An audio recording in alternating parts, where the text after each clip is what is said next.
Gobierno del departamento Desde el Distrito Metropolitano de Quito, Cadena Democracia, la radio de la gente. El siguiente programa es de clasificación O, de opinión, apto para todo público.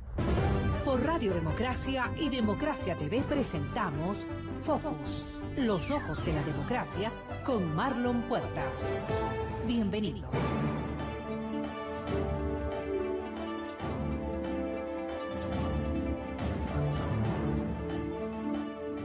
Estimados amigos, bienvenidos a un nuevo programa de Focus en Democracia.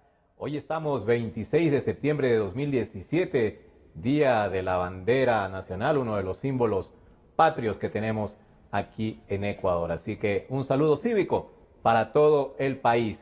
Y 26 de septiembre también resultó ser un día de intenso movimiento político-jurídico respecto a que algunas acciones se desarrollaron dentro de la Fiscalía y también en la Corte Nacional de Justicia, como por ejemplo una nueva declaración en la Fiscalía por parte del vicepresidente sin funciones, Jorge Glass Espinel, que se ha vuelto un asiduo visitante de la Fiscalía y hoy una vez más estuvo desde temprano en el edificio principal del Ministerio Público para ampliar su declaración respecto al caso Odebrecht. Hoy día también tenía que abrirse el contenido de la información que envió Estados Unidos, el Departamento de Justicia de los Estados Unidos, la información que tenía en su poder desde hace algún tiempo, también vinculada al tema del caso Odebrecht. Y se dice ya que esa información contiene, para empezar, bastantes datos financieros, bancarios, da nombres particulares de gente que ha recibido transferencias en cuentas en el extranjero. Así que estamos pendientes. Esa diligencia tiene algún problema por falta de designación de un fiscal y entendemos que está retrasada. Hoy también tenía que decidirse un recurso de amparo para levantar la orden de prisión que pesa contra Fernando Villavicencio, nuestro compañero Fernando Villavicencio, que sigue con una orden de prisión vigente, y esa diligencia, esa audiencia no se llevó a cabo en la Corte Nacional de Justicia, así que tocará seguir esperando. Esa es nuestra justicia. Hoy día tenemos un tema político para tocar con nuestro invitado. Él es César Ulloa. César Ulloa es un conocido politólogo y también comunicador, un colega nuestro, que se ha referido, ha analizado a fondo la convocatoria a consulta popular que aparentemente ya está en camino. El presidente de la República dijo anoche que el 2 de octubre hará la presentación oficial de las preguntas para la consulta popular. Y justo hasta hoy, hasta 26 de septiembre, hoy martes, recibirá también de quien quiera aportar las preguntas, los temas que la gente considere conveniente, una convocatoria abierta para todo el mundo, para toda la ciudadanía que esté dispuesta a dar. Y realmente ha habido respuesta. Por Carondelet han desfilado una serie de personajes políticos a dar propuestas de todo tipo, convirtiendo a esta convocatoria en algo variopinto, algo bastante variado, diverso en cuanto a los temas. Así que con César Ulloa y muy pronto con Salim Saidán, que se incorporará a este programa, vamos a analizar la consulta popular ya anunciada, casi convocada, no todavía formalmente, por el presidente Lenín Moreno. Así que César, muchas gracias por estar aquí, bienvenido al programa. ¿Qué le parece esta apertura total que dio el presidente Moreno para que sean los ciudadanos, los políticos, los partidos interesados, los movimientos, organizaciones sindicales, trabajadores, indígenas, todos están mandando sus preguntas ahora a Carondelet? Se va a armar ahí, creo yo, un champú al momento que el presidente toque decidir los temas y las preguntas de la consulta popular. Bienvenido, César, adelante, gracias. Muchas gracias, Marlon, por la invitación. Expreso un cordial saludo a la audiencia que sigue con mucha atención este espacio de diálogo, de debate, de profundas reflexiones. Yo quisiera iniciar mi intervención con tres cosas respecto de lo que en términos del contexto se ha desarrollado la convocatoria del presidente de la República. La primera, yo quisiera sugerir una conjetura en el sentido de que, a mi modo de ver, la consulta popular no va a lograr desmontar el correísmo. Esta es una hipótesis que le he venido planteando en algunos espacios.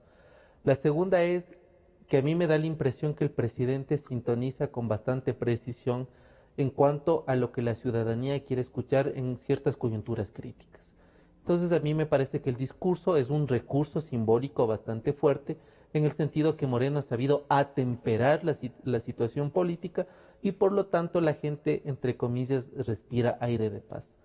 La tercera cosa, que a mi modo de ver, si bien la consulta abre espacios, entre comillas, de democratizar o de volver a tener ciertos sentidos de participación directa, a mí me da la impresión que esto se convirtió en un cajón desastre, y por cierto no me refiero en términos peyorativos a ese digno oficio del artesano, sino en el sentido que en ese cajón puede entrar todo y puede entrar nada.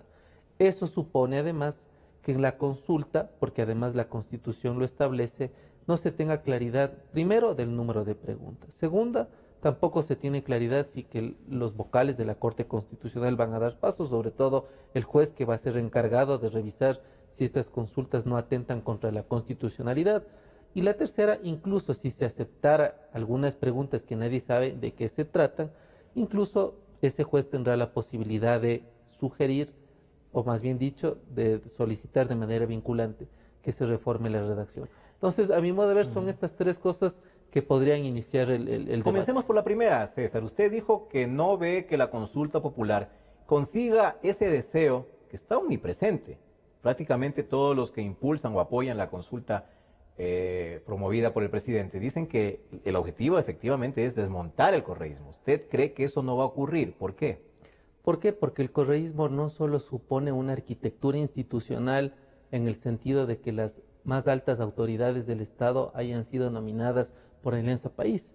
El correísmo va mucho más allá de las autoridades que ahora están cumpliendo ciertos roles en la función pública. ¿Qué más abarca? El correísmo es una base que en las últimas elecciones, a través del voto, refrendó un proyecto que en términos de progresividad de derechos sociales ha significado que una masa bastante amplia de la población reciba subsidios no condicionados, tenga un bono, que tenga la gente pobre acceso a la escuela. O sea, ¿qué quiero decir? Que más allá de que se cambien las autoridades, que se pueda echar al piso el Consejo de Participación Ciudadana y Control Social, una cosa es echar al piso la arquitectura institucional y otra cosa es echar al piso esas lealtades creadas durante 10 años por un segmento de la población que según todas las encuestas representan entre un 30 o un 35% voto duro de Alianza País. ¿Y esas lealtades, César, no son derivadas de un clientelismo que obviamente se origina desde el poder? ¿Y ese clientelismo ahora tal vez lo pueda captar el propio Lenín Moreno? Indudablemente, las lealtades vienen de la mano con una política asistencial clientelar, en este sentido elevado a política pública en términos de educación, de salud, de infraestructura. Pero lo interesante es que aquí las ofertas de campaña se cumplieron. Es decir, nadie puede decirle al presidente Correa incoherente. No estoy hablando de que nos guste o nos disguste su manera de administrar la cosa pública. Lo que quiero decir que él, al haber estado favorecido por una gran bonanza económica, tuvo la posibilidad de implementar a través de una maquinaria con muchos recursos una serie de políticas que fidelizó, en términos ya hablando marketineros, que fidelizó a un segmento de la población y que, aun cuando mire actos de corrupción que ya son extremadamente evidentes, siga todavía confiando con cierta fe ciega, podría decirse, con cierto fanatismo, lo que representa el movimiento Alianza País. ¿Y esa base no le importa o no considera, no toma en cuenta los escándalos de corrupción? Porque No, puede decirse que cumplió, entre comillas, pero cumplió viendo los sobreprecios en la refinería de Esmeraldas, viendo lo que está ocurriendo en Yachay, con edificios mal hechos, con unas estructuras totalmente deficientes. Está viendo también que se han rifado el país y a la gente no le importa eso, César. Yo creo que el tema de la corrupción es un tema que atraviesa los intereses de un segmento de la población que no es toda la población. Entonces, a mí me parece que si la corrupción hubiese sido uno de los temas decisivos en términos de campaña electoral, quién sabe los resultados hubiesen sido otros. Porque recordemos que las denuncias contra el gobierno actual, si bien ahora se han agudizado, no son actuales. El mismo caso de Fernando Villavicencio es un ejemplo palpable, es decir, todo lo que supuso el manejo de los recursos petroleros se lo viene advirtiendo hace años. Todo lo que significaba en términos de delaciones o de Brecht, desde antes de la campaña ya se mencionaba el nombre del vicepresidente Jorge Glass. Algunas cosas terminaron siendo secreto a voces. ¿Por qué digo secreto a voces? Porque entre la ciudadanía se hablaba mucho de que este gobierno había institucionalizado prácticas de corrupción, pero que finalmente como una masa burocrática bastante bien satisfecha con unos salarios que nunca en la historia tuvo el Ecuador, entonces todo el mundo quedó en un espacio de silencio. Sumado a aquello, una manera de judicializar la política, entonces la corrupción pasó de lado.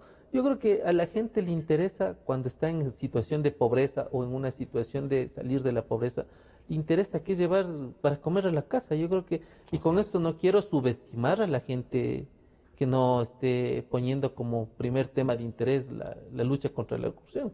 Yo lo que quiero decir es que un país que todavía no resuelve la satisfacción de ciertas necesidades básicas hace que ese segmento, que sigue siendo el mayoritario y el que elige presidentes, el que elige las orientaciones en términos de hacia dónde va la política en las urnas, no le interesa mucho el tema de la corrupción. A mí me da la impresión que hay un segmento que sí está interesado, pero ese segmento no es entre el 30 y el 35% que significa el voto duro de Alianza País. ¿Qué quiero decir? Que 3 de cada 10 ecuatorianos, quién sabe 4 de cada 10 ecuatorianos, no me extrañaría que volverían a votar por Rafael Correa si Correa se presentara de nuevo a elecciones. ¿Y ese voto duro de Alianza País no está fragmentado ahora entre los correístas y los morenistas? Yo creo que no. ¿No? ¿De dónde sale entonces el apoyo a Moreno, que está más allá del 80%? A ver, yo creo que el apoyo a Moreno sale de un sentido de recambio de estilo, porque además una cosa es las cifras que él tiene de aceptación y otra cosa es la cifra que él tiene de credibilidad. Y entre la aceptación y la credibilidad hay una brecha de 10 puntos. Lo que quiere decir que la gente de alguna u otra forma acepta cierto estilo, la manera como ha oxigenado en términos de derechos y de libertades la participación de los opositores, cómo le ha dado un giro, tal vez no tan drástico, pero un giro finalmente a la política editorial de los medios públicos, que siempre fueron medios gubernamentales o al servicio del presidente. Entonces yo creo que la gente mira con una aceptación en el sentido de que de Moreno no se esperaba todo lo que está haciendo. O sea, ¿qué quiero decir? Mucha gente pensó que Moreno iba a ser un segundo tomo de los 10 años de la presidencia de Rafael Correa. Y yo creo que la aceptación crece cuando la gente comienza a percatarse que él está configurando una identidad política a través de tomar decisiones bastante severas. En todo caso, estamos viendo que el apoyo se da por el tema de credibilidad y aceptación y está por encima del 70%. La pregunta es, ¿se puede también simpatizar o apoyar a Lenín Moreno y a la vez mantener el apoyo, las simpatías por Rafael Correa simultáneamente? ¿La misma gente puede hacer eso? A ver, cuando se escucha las declaraciones de los asambleístas del bloque de Alianza País, entre ellos los que tienen una actitud ambigua en el sentido de que no quieren casarse ni con el uno ni con el otro, y más bien tienen una serie de respuestas evasivas, lo que se está determinando es que la gente reconoce que hay un liderazgo histórico de Correa, pero la gente también está solicitando cierto sentido de independencia partidista para que el actual mandatario tome las decisiones que le corresponden en el periodo para el cual fue electo. Pero yo sí tengo ahí como una duda, porque finalmente cuando Moreno decide ser candidato a la presidencia, y como en los 10 años nunca antes le había interesado tener una propia facción dentro de Alianza País, él asume una administración del Estado con una confección de listas para asambleístas impuesta, con un gabinete de ministros impuesto, con una serie de personas impuestas. Entonces, yo creo que en eso da cuenta de que hay un liderazgo que todavía se considera muy fuerte, que es el de Correa, pero por otra parte hay como un cierto sentido de dejarle un poco de maniobrar a Lenín. Pero ha ido cortando cabezas, ¿no?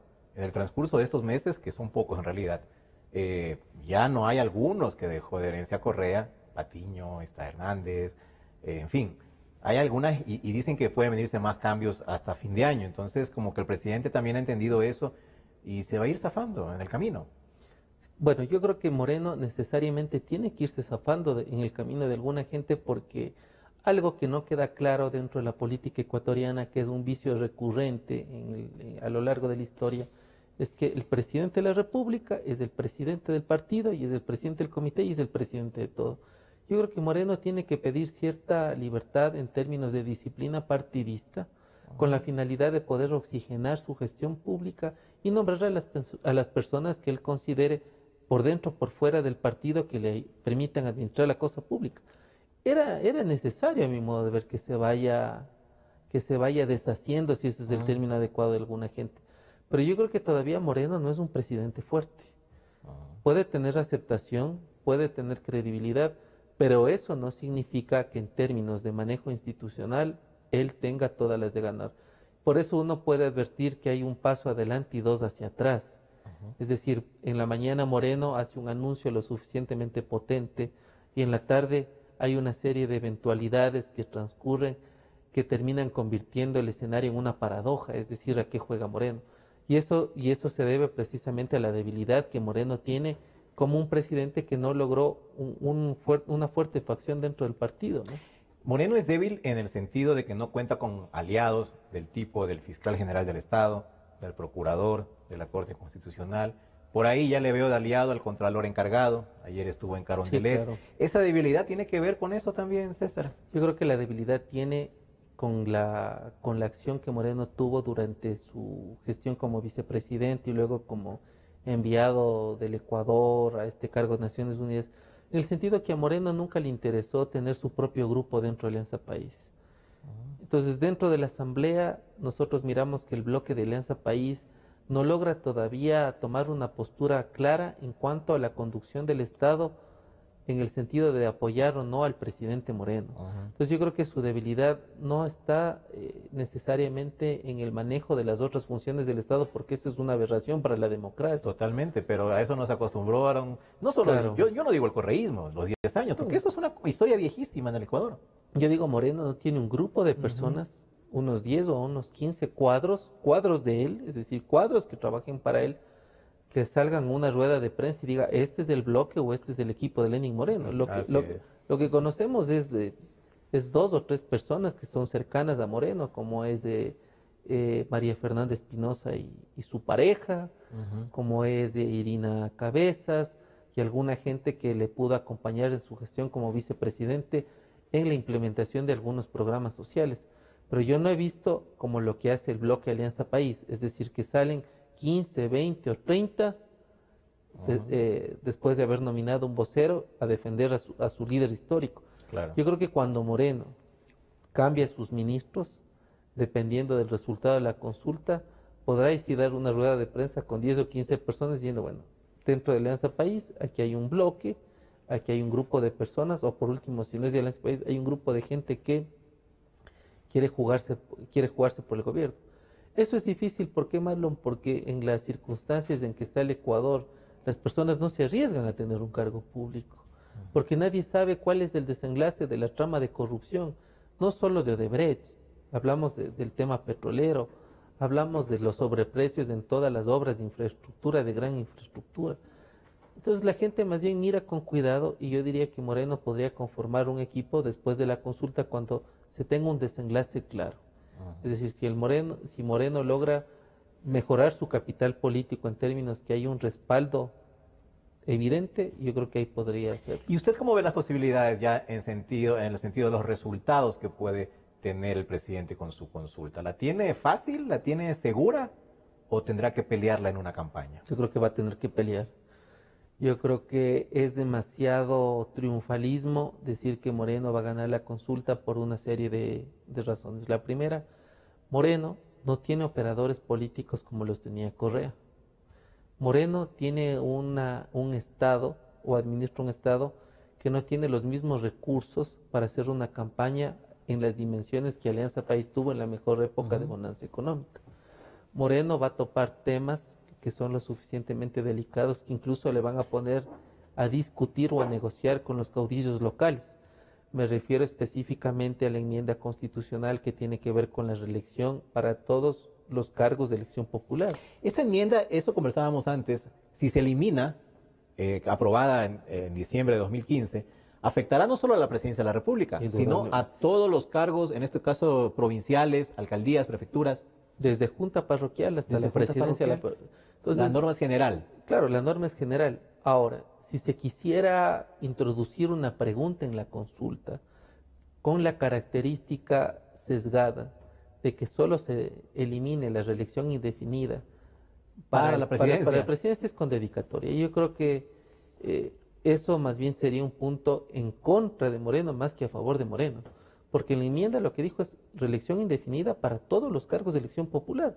Por lo tanto, si nosotros recordamos, hay algunos alcaldes del país que están años y con algunos periodos en su administración que no dijeron nada cuando se introdujo esta enmienda de reelección indefinida. Pero tal vez ahora por congraciarse con el presidente, con el gobierno, hagan algún renunciamiento esos alcaldes y terminen apoyando. Bueno, así de generosos se pongan. Bueno, habría que ver cómo Moreno logra aglutinar los sectores de los gobiernos autónomos descentralizados y los seccionales con la finalidad de encarar un gobierno que aun cuando no tenga una mayoría en el bloque oficialista en la Asamblea o en las otras funciones, tenga más bien un respaldo de base en las provincias y en las capitales de las provincias, donde hay la mayor concentración demográfica, de cara a una continuidad del proceso.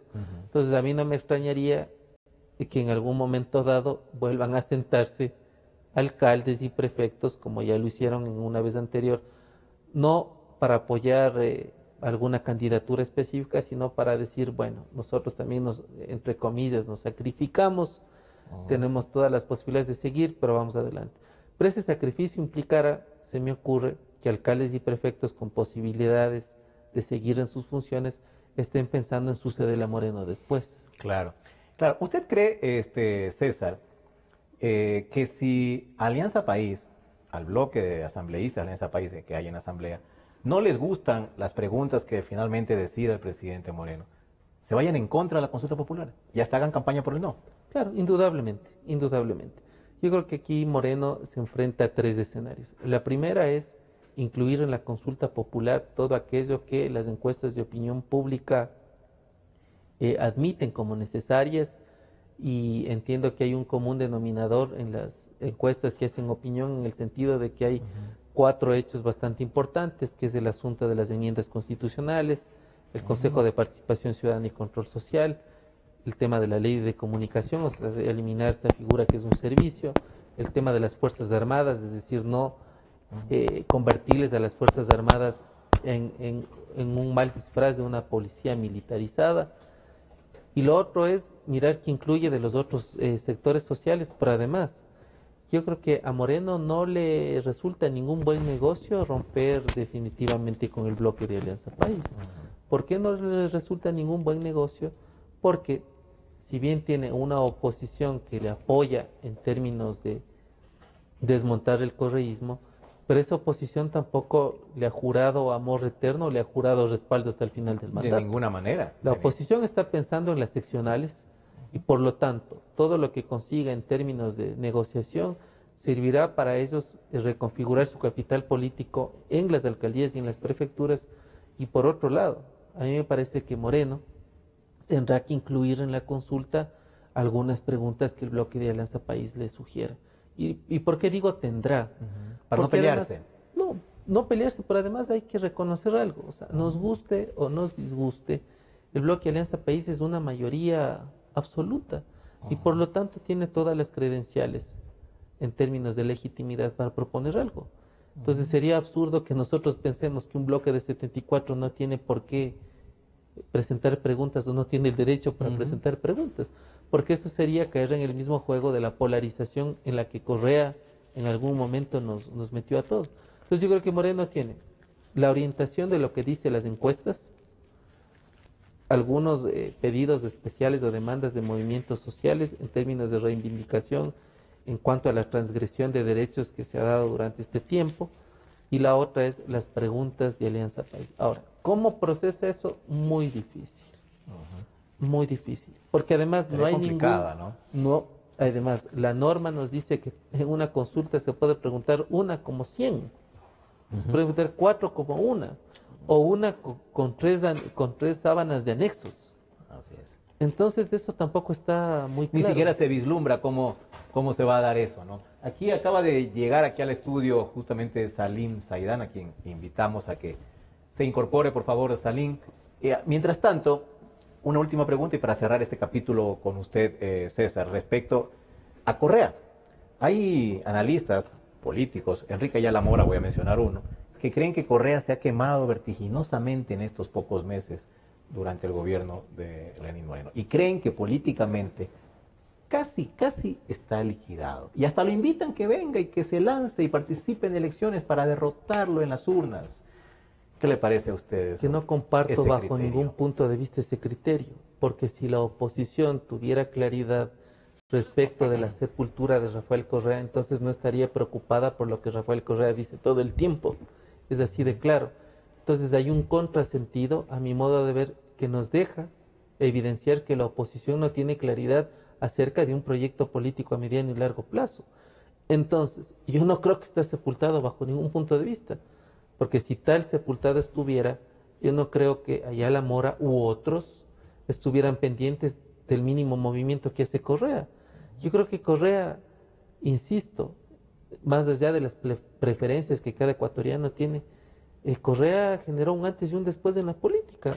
Bueno, y eso nadie puede. Además, en el Ecuador, y Ayala Mora, que es historiador, por cierto, no es que quiero entrar a polemizar con Ayala Mora, pero además el mismo Ayala Mora dice en sus textos que el Ecuador siempre se ha referido a un término de calificar la historia en términos de personalización de la política. Entonces hablamos del florianismo, del garcianismo, del alfarismo, del velazquismo, y ahora se habla del correísmo. Entonces yo no comparto ese criterio de Ayala Mora. Bueno, hay que decir que el doctor también hablaba de que todavía hay mucha tela por cortar en el tema jurídico, corrupción, y él se aventuró a decir que muy pronto, tal vez a mediano plazo, Rafael Correa será procesado judicialmente, y que eso sea probablemente entonces el fin, porque el rato que se ha enjuiciado, se le dicta un orden de prisión o alguna cosa, entonces políticamente eso puede ser nefasto para el expresidente.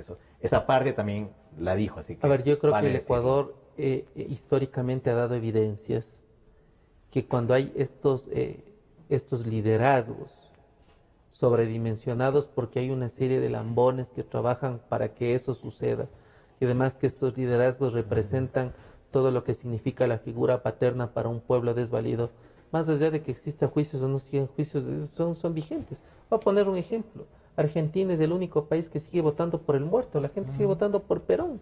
Vamos a un ejemplo, Venezuela. La gente todavía sigue rezándole a Chávez como que si fuera un santo.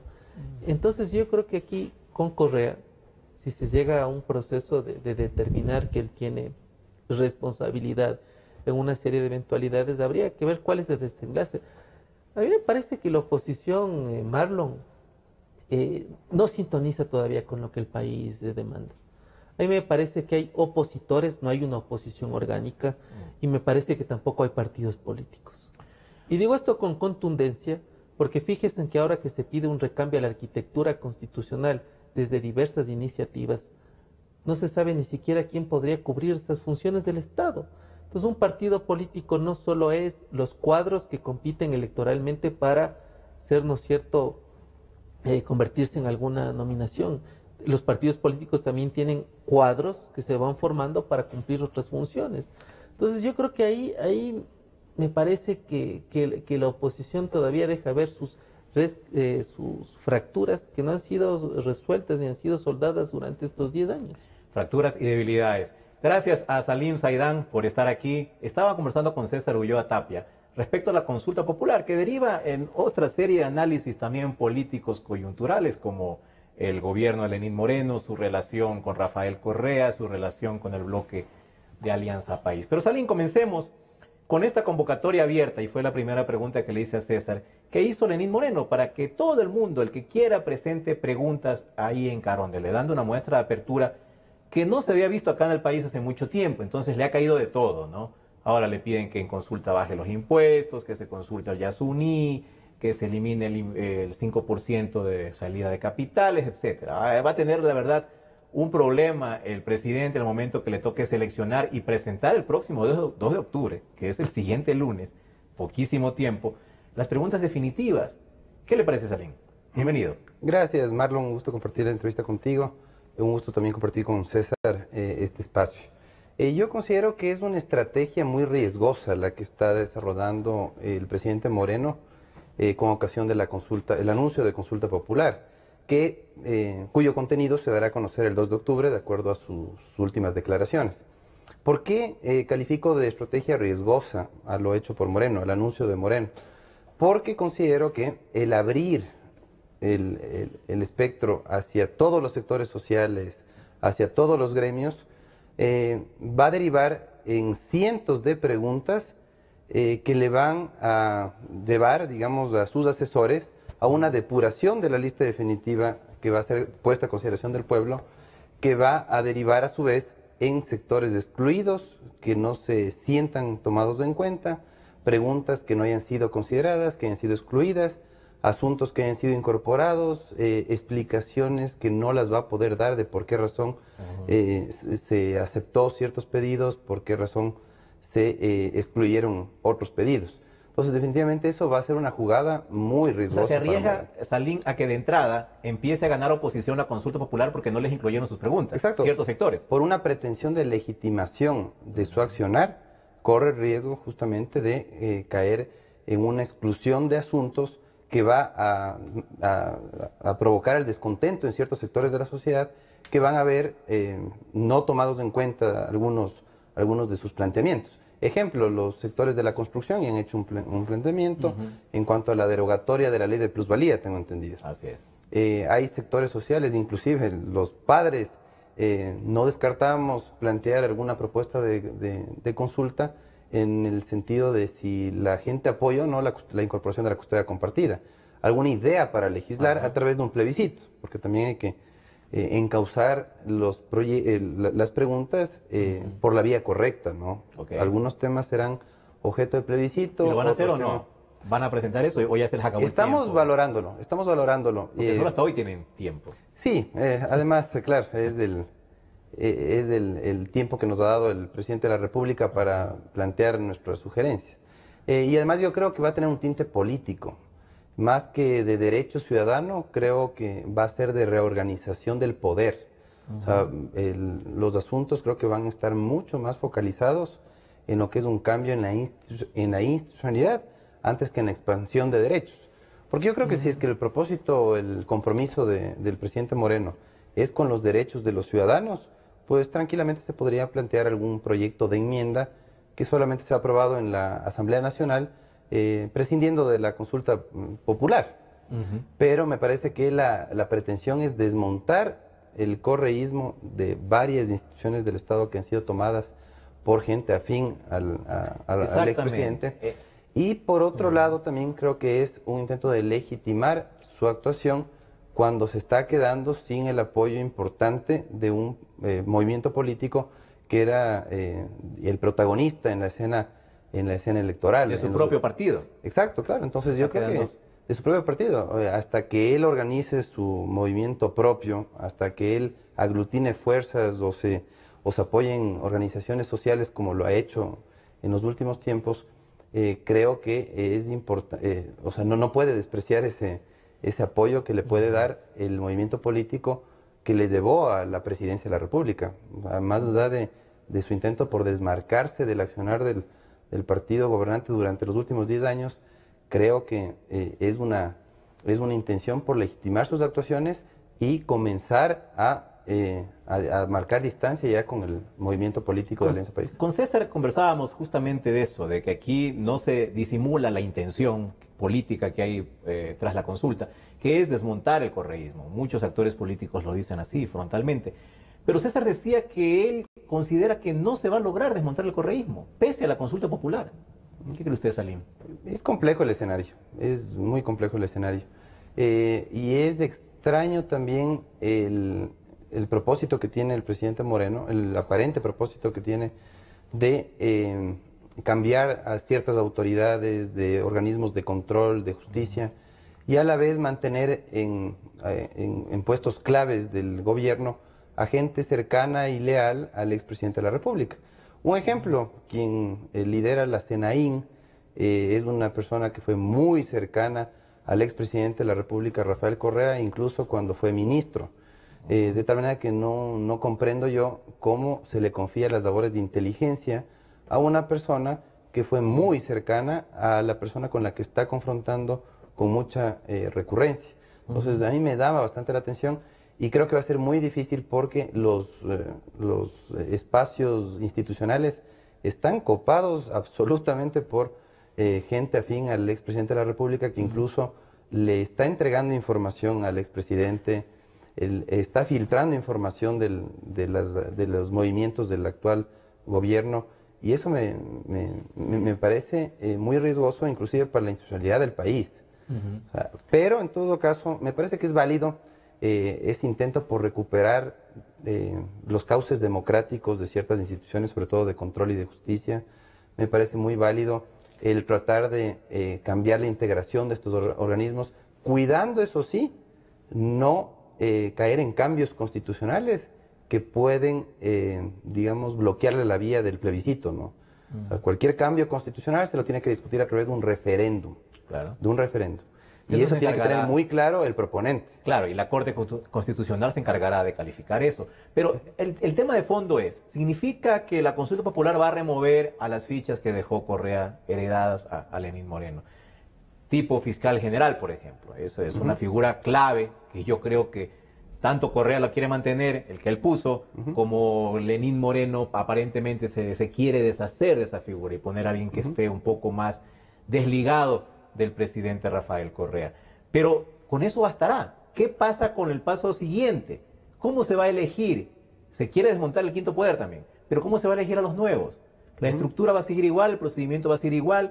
¿Qué va a pasar con eso, Salim? Claro, cambiar, por ejemplo, al fiscal me parece muy importante.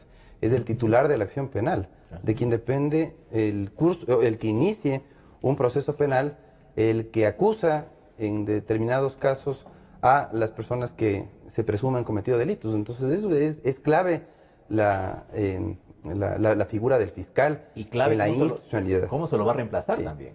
Exacto. Y además me parece que hay una ausencia de cuadros aparte.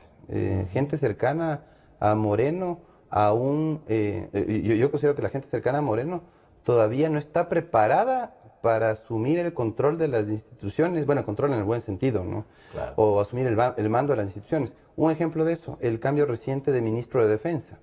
Patricio Zambrano, tengo entendido que es aliado del Partido Socialista, es quien asume ahora la cartera de Defensa. Presidente del Partido Socialista. El presidente del Partido Socialista, una cuota de poder, una suerte de reparto para mantener a un aliado o asegurar un respaldo de un aliado, pero definitivamente es una cartera muy sensible, ¿no? En la que se necesita alguien de extrema confianza por la seguridad del Estado, por la seguridad o por la continuidad del proyecto político que él lidera. Me parece que debía confiar esa cartera de Estado a una persona mucho más cercana, mucho más próxima a él y a quien conozca, ¿no? Antes que a la cabeza de un partido aliado que quién sabe en el futuro próximo ya no esté respaldando las acciones de Moreno porque el contexto político electoral cambia en el país. Ellos fueron muy leales al proyecto correísta, así que me sorprende ahora el que una persona vinculada con el Partido Socialista sea quien esté al mando del Ministerio de Defensa. Así es, una cartera muy sensible. Me parece a mí que la Fiscalía, la Contraloría, la Procuraduría son instituciones claves que definitivamente tendrían que tener, digamos, gente que venga más de la ciudadanía inclusive, para que tenga un poco más de credibilidad la palabra del presidente de la República y la gente perciba auténtica su preocupación por recobrar la institucionalidad. Yo creo que tiene que devolver esos espacios a los ciudadanos, que los ciudadanos de la academia, los ciudadanos de organizaciones sociales, seamos quienes estemos al mando de esas instituciones por conocimiento antes que por acomodo o por relación pública, que era algo muy habitual en la etapa correísta, en donde una autoridad, por su lealtad, una autoridad, por su grado de confianza con el expresidente de la República, o el grado de cercanía con el expresidente de la República, llegaba a altos cargos y no necesariamente por su capacidad, por sus méritos. O sea, creo que hay que devolver a la ciudadanía esa confianza que debe tener en las instituciones del Estado a través de concursos públicos transparentes en donde cualquier ciudadano pueda postularse, pueda presentarse como candidato sin que sea previsible el resultado, que es lo que pasaba en el Consejo de Claro, que lo daba además el expresidente Correa, ¿no? César, demos un paso adelante. Si apuntas al Consejo de Participación Ciudadana y Control Social por los nombramientos que hizo, que siempre estuvieron de acuerdo a la voluntad del expresidente Correa, y eso es lo que se cuestiona básicamente. Se suponía que respondía o debía responder a los intereses de la ciudadanía. Aquello no se ha cumplido, desafortunadamente. ¿Qué se puede hacer entonces ahora que se los va o se los quiere cesar? La Comisión Anticorrupción ha propuesto que los suplentes asuman esos cargos momentáneamente hasta que una comisión de transición, han dicho ellos, integrada por notables, trabajen en los procedimientos, en las reformas legales, para establecer una nueva forma de designación de las autoridades de control, que nadie sabe cómo va a ser. O sea, eso tendría que recién trabajarse posteriormente. Ese es el camino. Hay ideas. Usted hace un momento decía que los partidos políticos nos quedan debiendo en cuanto que sean un espacio justamente de pensamiento político, para cuando nos encontremos en coyunturas como la actual, justamente salgan adelante con sus propuestas, que no las hay. Entonces, ahora han propuesto esto los integrantes de la Comisión Anticorrupción. ¿Qué tan viable considera usted? ¿O de pronto también a usted se ha pensado en algo? A ver, a mí me parece que la coyuntura evidencia con claridad el estado de salud de la democracia en el Ecuador, en el sentido que los partidos no son la correa de transmisión entre el Estado y la sociedad. ¿Eso qué significa? Que tuvieron 10 años las agrupaciones para pensar un modelo alternativo a lo que supuso la Revolución Ciudadana en términos liderados por Rafael Correa. Ahora que estamos abocados a una circunstancia crítica en donde la gente está repensando la manera de que esta arquitectura institucional oxigene, que existe una progresividad de derechos, que se ciudadanice un poco más la política, estamos en un callejón sin salida. Porque, a ver, a mí se me ocurre, ¿qué tal si la pregunta está, además, si dan paso y si los vocales de la Corte Constitucional de alguna u otra manera se hacen morenistas y ya no son correístas y dan paso y se cae el Consejo de Participación Ciudadana y Control Social? La pregunta es, ¿no tendrá que haber acaso primero un acuerdo previo antes de presentar una alternativa al presidente de las distintas agrupaciones políticas que son las que tienen el sentido de la representación ciudadana en términos de un proyecto efectivo? Yo creo que eso no existe. Entonces yo creo que el segundo paso es bastante complicado. Además, hay otra cosa que me parece interesante. La segunda es que a mí me parece que a Moreno se le quiere exigir mucho con capacidades bastante limitadas, en términos de que Moreno en este tiempo lo que trata es de dar cierto respiro en el sentido de cambiar su estilo, de volver a restaurar ciertas libertades, de acoger algunos pedidos y demandas que durante estos 10 años estuvieron acumuladas, pero Moreno no está en capacidad de otras cosas más importantes. Yo creo que Moreno pondrá a exposición una serie de preguntas que a mi modo de ver no van a refundar de nuevo el Estado, porque además el Ecuador vivió una época que no solo tuvo una gran bonanza económica, sino que la gente volcó todas sus esperanzas a un proyecto que, más allá de que se haya agrietado con una serie de eventos de corrupción, sin embargo la gente ha construido ciertas lealtades, como hablaba. La otra cosa que me parece importante, y ahí respaldo lo que dice Salim, yo creo que debe haber un rol más activo de la ciudadanía, en el sentido de que si hay un proceso de las características que sean referatos, sean actores externos de altísimas credenciales éticas, con capacidad probada y con voluntad de servicio del exterior. Hay muchos organismos internacionales, la misma Naciones Unidas, la misma OEA, etcétera, que vengan a hacer un proceso no solo de veeduría, sino de acompañamiento y seguimiento. Yo creo que cuando hay un externo mirando y diciéndonos lo que sucede, le puede dar como mayor transparencia. Recordemos que el Ecuador pasó un buen tiempo sin Corte Nacional de Justicia. Y cuando se invitó a que exista cierto respaldo en términos de institucionalidad, se invitó a una serie de organismos, se dice que se nombró una de las mejores cortes que ha tenido el Ecuador. Luego vino de nuevo esta ola de quebrantar la institucionalidad y votaron la corte, nombraron otra. En la asamblea metieron este cuento del sorteo, de 31 se quedan 21, sorteo, luego otro ya se quedó y bueno, hay una serie de vainas. Entonces yo creo que aquí en el Ecuador habría que presentar un proceso donde exista, insisto, una gran restitución en términos de participación de colegios profesionales, de ciudadanos, Y yo no sé hasta qué punto de vista los partidos están en posibilidades de encarar ese proceso. Digo esto por lo siguiente. Cuando ocurre alguna elección en Francia, en Estados Unidos, en el Reino Unido, en Alemania, al otro día que se proclamó los resultados, el partido o los partidos perdedores están ya reunidos en un tanque de pensamiento, construyendo una propuesta alternativa de cara a una futura participación en el tiempo que va a disputar de nuevo elecciones. Acá yo creo que eso no ha sucedido. Entonces yo creo que tenemos opositores con proyectos, opositores con intereses, incluso yo diría actores con intereses dentro del mismo Alianza País, y podría mencionar un nombre como Serrano, ¿no es cierto? Que no se sabe si está con Correa, si está con Moreno o si está con él mismo. Entonces yo creo que ahí habría que tener mucha cautela y mirar cómo sale este proceso. La otra cosa que a mí me parece importante, nombrar nuevas autoridades no significa olvidar todo lo que hicieron las anteriores autoridades. ¿Qué debería pasar con ellos entonces? Se debería auditar absolutamente todo lo que han hecho, porque a mí me parece que tampoco, bajo el criterio de remozar la institucionalidad y dar cierto respiro, tenemos que nosotros pasar por alto una serie de cosas que suceden. En cualquier país del mundo, en cualquier democracia, hay 4 personas que son de una importancia vital, y es el fiscal, es el contralor, el procurador y es el rector electoral. Esos 4, cualquiera de esos puede ser más importantes incluso que el mismo presidente de la República. En algunos casos incluso el canciller cuando es jefe de gobierno y jefe de Estado. Entonces yo creo que no solo se trata de cambiar eso, sino también, a ver señores, hay que rendir cuentas. Fíjese qué vergüenza en el Ecuador. 10 años han pasado. El contralor en Miami. Prófugo.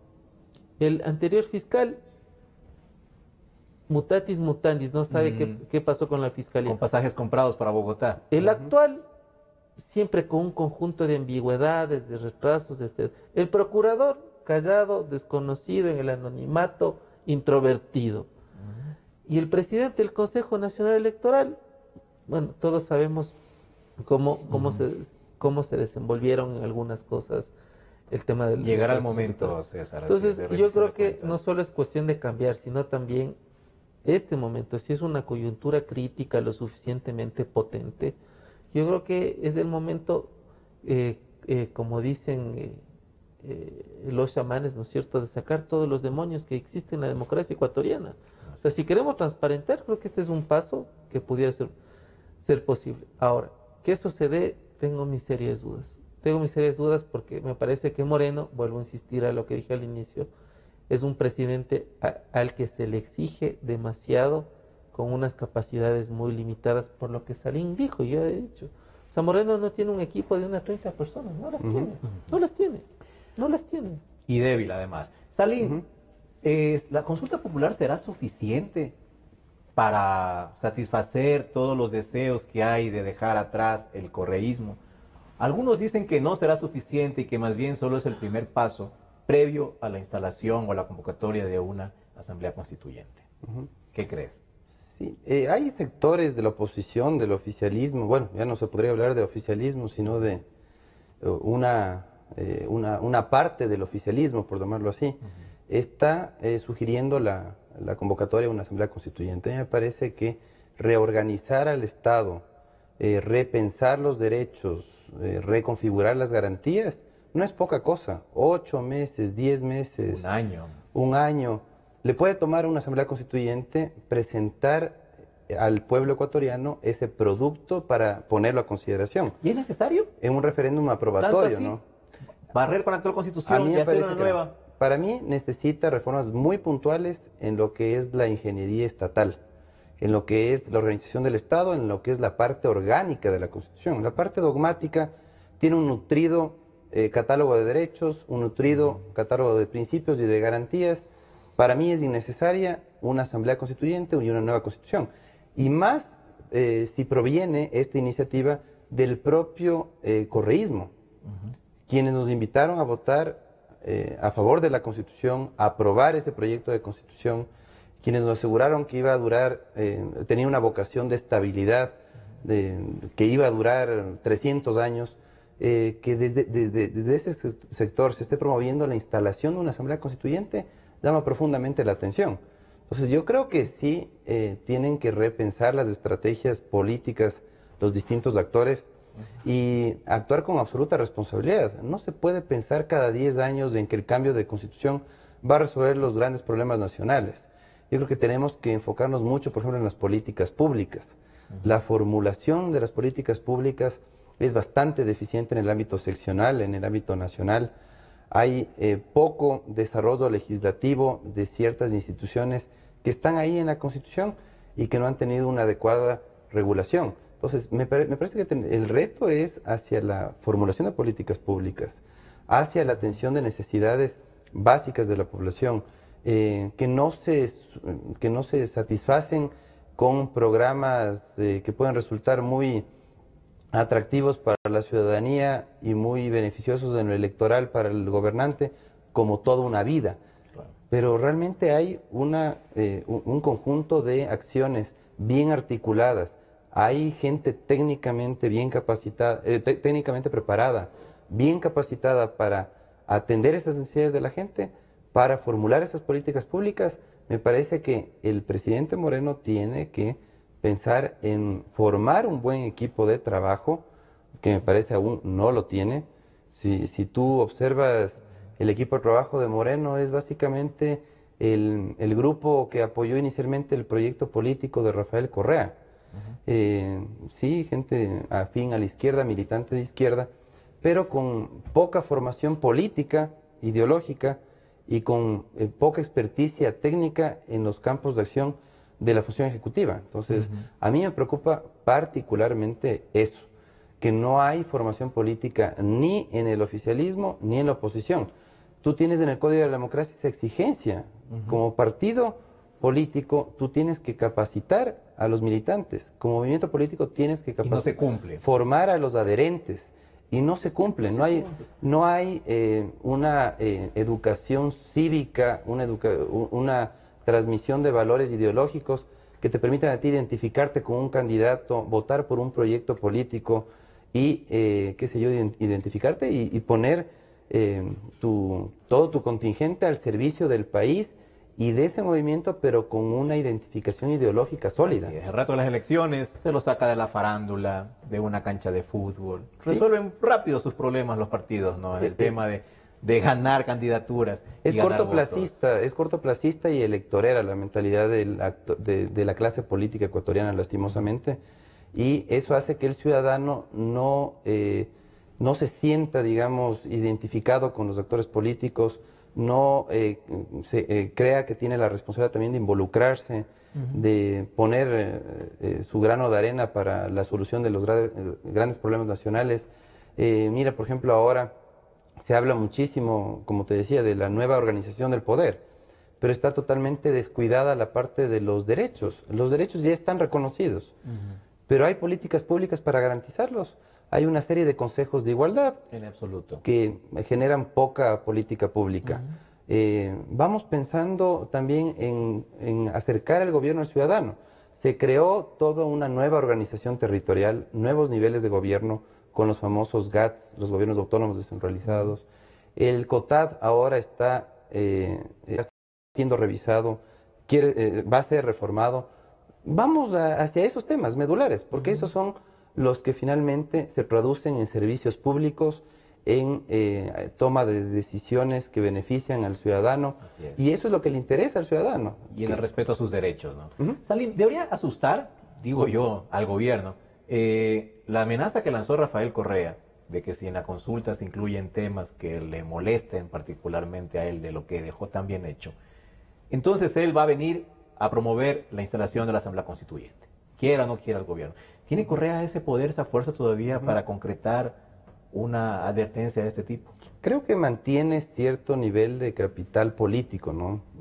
Un capital político que va reduciéndose, que va minándose por sus propias intervenciones, declaraciones, actuaciones. Me parece que los continuos desatinos del presidente de la República lo están desgastando. Lo están haciendo perder capital político lo están desesperando, la pérdida de control que tiene ya sobre las instituciones, sobre ciertas instituciones. Y me parece que lo más saludable definitivamente es que el movimiento Alianza País definitivamente ya tome una línea política clara, ¿no? Porque aparte de eso tú tienes ciertas declaraciones del presidente de la República que parecerían, digamos, estar alineadas al proyecto político de Alianza País. Ciertas declaraciones del presidente de la República que parecerían estar más afines a los proyectos de la bueno, si se puede decir, al proyecto de la oposición. Pero me parece que definitivamente el presidente de la República tiene ya que tomar una línea política mucho más clara. Si quiere desmarcarse del correísmo, pues definitivamente tiene que aprovechar esta coyuntura de la consulta popular para hacerlo. Tiene que aprovechar esta limpieza institucional que se podría generar de ser favorable al resultado de la consulta. Y sobre todo ir pensando ya en cómo llegar a la gente, no con esta política de suplantación, de la confrontación por el diálogo, de impunidad por el combate a la corrupción, pero con mucha exposición o con mucha estrategia mediática antes que de compromiso, compromiso con el país. Mira, por ejemplo, lo que a mí me preocupa es que el presidente de la República ha anunciado una serie de programas sociales, lo ha anunciado inclusive ante la comunidad internacional, y la ejecución de esos planes es incipiente. Es incipiente. Claro. Han llenado formularios los ciudadanos. Ha sido simbólico más bien. Ha entregado unas cuantas casitas. Exactamente, pero ya digamos una implementación concreta de política pública, de programas sociales, no existe aún en el país. Entonces hace bien también ahí en aprovechar el expresidente de la República esa falta de acción estatal y cuestionar justamente eso, de que que el presidente de la República no pasa de las declaraciones y está implementando muy poca política pública en el ámbito social. Y eso porque tampoco cuenta con los recursos, ¿no? La situación económica es crítica. Totalmente. ¿Cómo financia sus programas sociales? El presupuesto general del Estado tiene problemas para tener, digamos, los recursos necesarios para cumplir con todos esos anuncios y programas que se introdujeron en esa proforma. Y me parece que el reto es enorme para el presidente de la República, que tendrá que asesorarse bien económicamente, respaldarse bien en las áreas sociales, y es que definitivamente esa es su prioridad de acción. Y si la prioridad en el gasto público justamente es el gasto social, pues tendrá que generar recursos también, traer inversión extranjera directa, que es a lo que tanto le esquivaba el expresidente de la República, pero obviamente con políticas claras en el ámbito laboral, en el ámbito empresarial, para que no se pierda esa base de trabajadores, esa base social que apoyó, a fin de cuentas, el proyecto político que resultó ganador en las últimas elecciones. Muy bien, Salim. César, estamos ya por concluir y yo quisiera más bien que usted me diga cuál es a su criterio la mejor manera de sacarle provecho para el presidente Lenín Moreno a esta consulta popular. ¿Qué debería incluir como para dar un paso adelante? No sé si, por ejemplo, en el tema de la corrupción, que tanto nos ha agobiado durante estos últimos meses y que se ven pocos avances realmente. Ahora el presidente estuvo en Nueva York y efectivamente ha pedido apoyo al secretario general de las Naciones Unidas. Aparentemente hay un compromiso de por medio que va a salir adelante. Pero, ¿cuál sería esa manera? O sea, porque esto se puede desperdigar, se puede ampliar demasiado y finalmente se difumina. El país no va a ver un beneficio particularmente positivo. ¿Cuál sería esa manera, César? A ver, y yo creo que el presidente tiene todos los instrumentos en el sentido de que la Constitución incluso convirtió a la función ejecutiva en un hiperpresidencialismo. Puede gobernar por decreto, es decir, puede deshacer muchas cosas que se hicieron que a mi modo de ver fueron injustificadas e insustanciales, como una serie de instituciones que en tema de administración pública no hacen ni resuelven nada.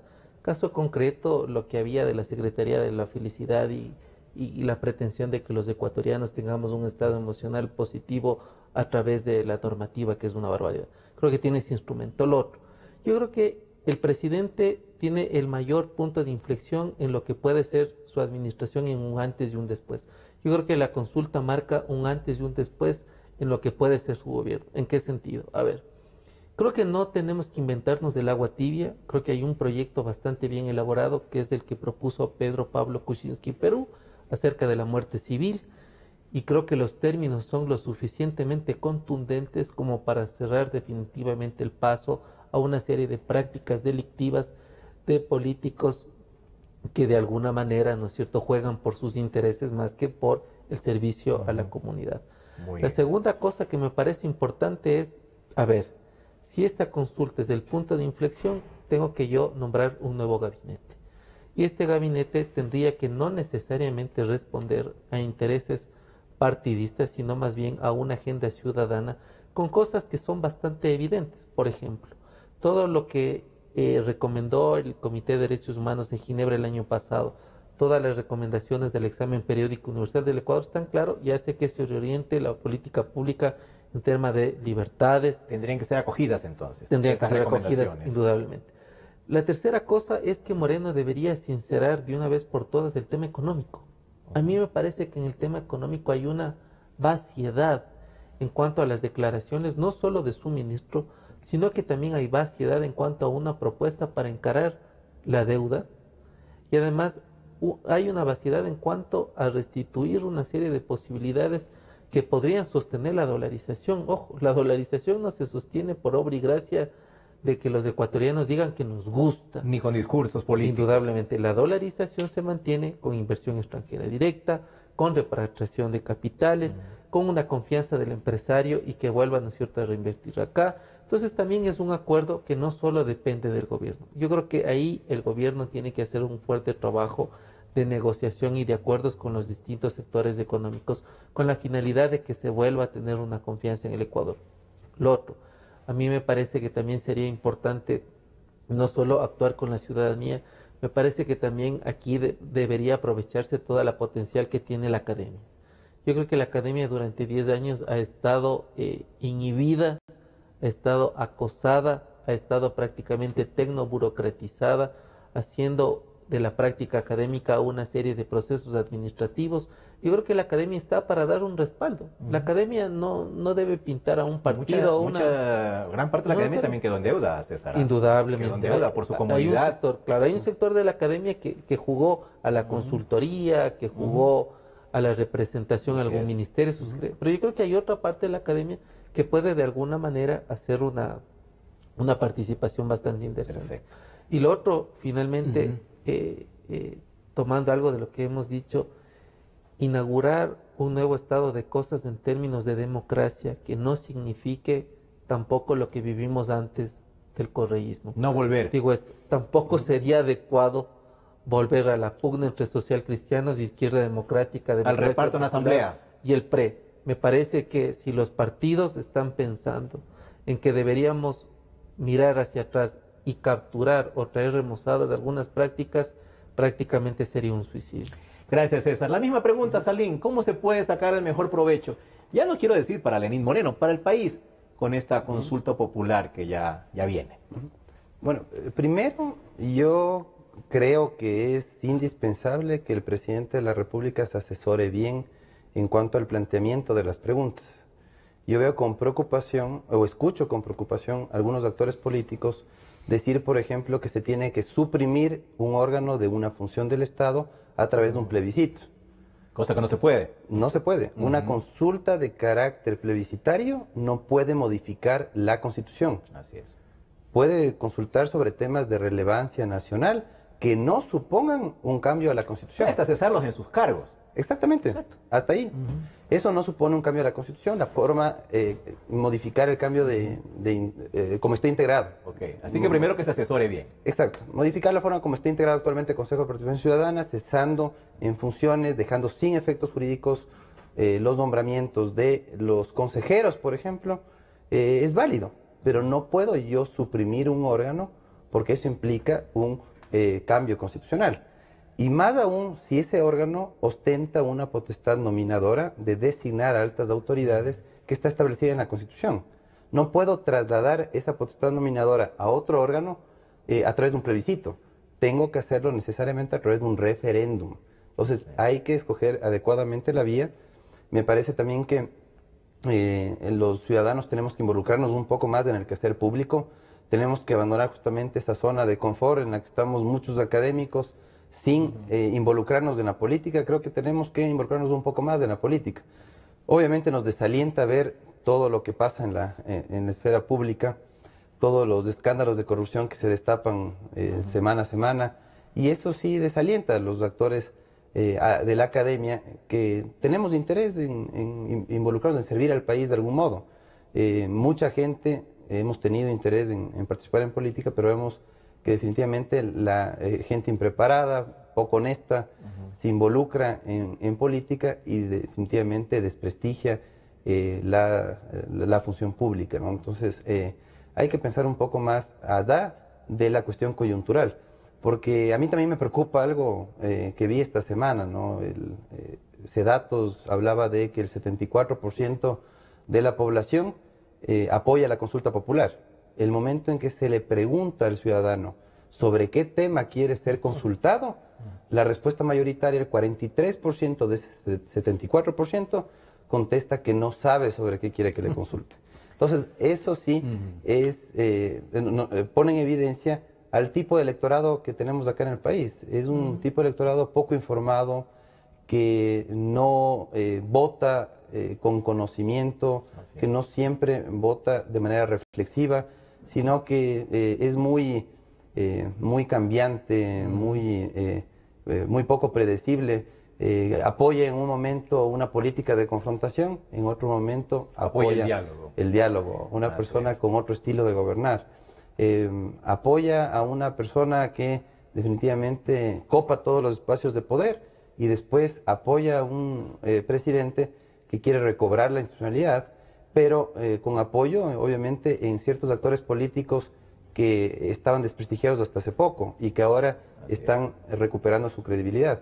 Yo creo que puede ser la oportunidad inclusive para retomar el sistema de partidos políticos que tanta falta le hace a nuestro país, para que sea la ideología la que mueva a la gente a identificarse con un proyecto político y a participar en la cosa pública. Yo veo que hay muy pocos partidos como la Izquierda Democrática que se han preocupado por formar a jóvenes profesionales y existe toda una tendencia de derecha que está actuando sin un norte claro, que es el mismo mal que padece el gobierno de turno. Entonces, mi llamado es a que se encauce el proyecto de la consulta popular por la vía correcta, que no se impulsen cambios constitucionales si es que no se quiere convocar un referéndum, y que se entienda que definitivamente una consulta popular no va a solucionar los grandes problemas nacionales. Gracias, Aline, y terminas diciendo una gran verdad. Aquí los partidos políticos